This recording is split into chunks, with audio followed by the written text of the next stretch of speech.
राजस्थान की वीर भूमि मेवाड़ ने अनेक वीर योद्धाओं को जन्म दिया है।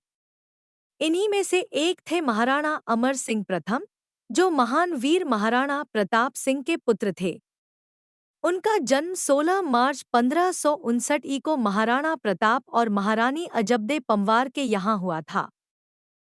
महाराणा अमर सिंह बचपन से ही पराक्रमी, साहसी और युद्धकला में निपुण थे। अपने पिता महाराणा प्रताप से उन्होंने देशभक्ति, स्वतंत्रता और परिश्रम का अद्भुत संस्कार पाया। प्रताप की मृत्यु 1597 के बाद अमर सिंह मेवाड़ के शासक बने। उन्होंने अपने पिता की तरह ही मुगलों के विरुद्ध संघर्ष जारी रखा।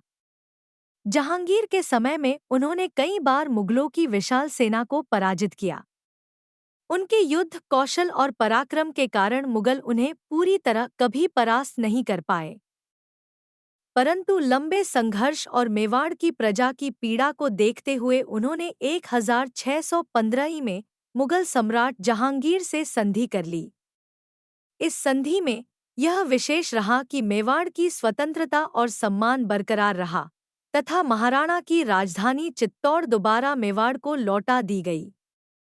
महाराणा अमर सिंह का जीवन इस बात का उदाहरण है कि युद्ध केवल शौर्य से ही नहीं, बल्कि विवेक और प्रजा के हित को ध्यान में रखकर भी लड़ा जाता है। उन्होंने अपने पिता की तरह ही मेवाड़ की आन बान शान को बनाए रखा। उनका निधन 26 जनवरी 1620 को हुआ। निष्कर्ष: महाराणा अमर सिंह प्रथम ने वीरता और कूटनीति दोनों का परिचय देकर मेवाड़ को मुगलों की शक्ति के सामने भी गौरवान्वित किया। वे एक महान योद्धा ही नहीं, बल्कि एक दूरदर्शी शासक भी थे। उनका जीवन आने वाली पीढ़ियों के लिए प्रेरणा का स्रोत है।